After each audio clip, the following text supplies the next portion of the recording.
That was Tony, Tony, Tony. Feels good, but it most certainly does not.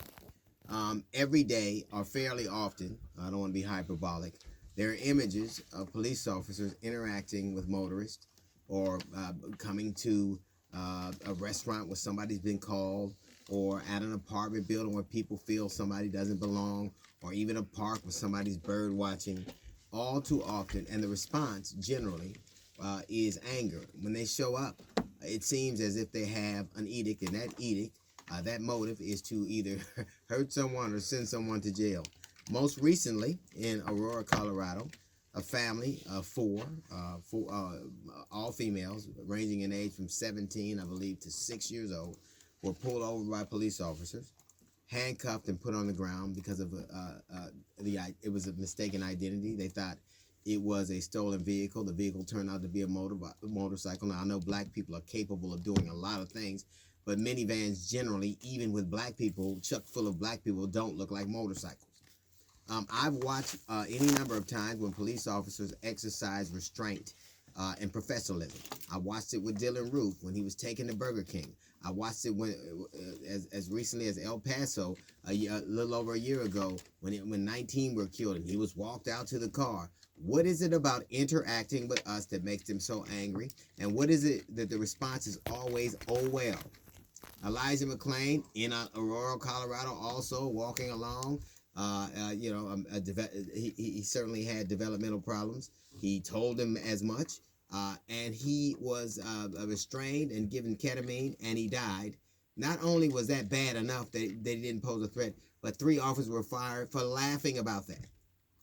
Oh, well. Breonna Taylor, she's killed. Oh, well. Ahmaud Arbery, the first 3 instances, the first 3 or 4 months, oh, well.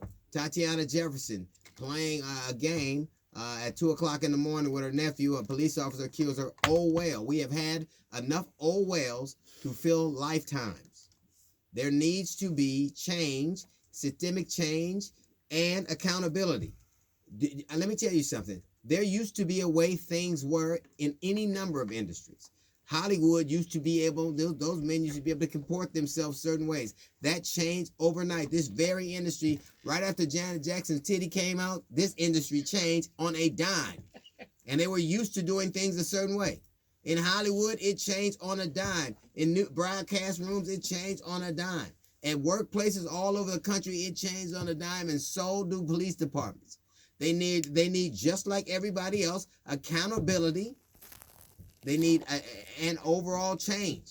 If you are training people to not be able to understand that a family of 4 people, including toddlers, is not as dangerous as you thought, and you don't have the deafness enough to deal with that, you should not be a police officer. If training makes it so that you can't deal with that, you need to train training, but change needs to happen. This is not a request, it is a demand. You see what is happening in these streets. You see this groundswell of support. People are tired of it. And even in the midst of all of that, you still act this way. In D.C., 2 women with their toddlers waiting in a pool, Secret Service, a uniformed Secret Service, handcuffed them, take them away from their children, handcuff them, and don't tell them why to this day. Now, I'm willing to give you the benefit of the doubt, but you have to do things to make sure these things cannot keep happening. Just like you, we have wives and children. Just like you, we have families and loved ones. Just like you, we react the same way. Is it really necessary to do the things you do? We have had enough oh wells.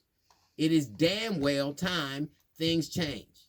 That's a little note from the GED section. We got the Jazz Report coming up in 15 minutes. It's the D.L. Hughley Show.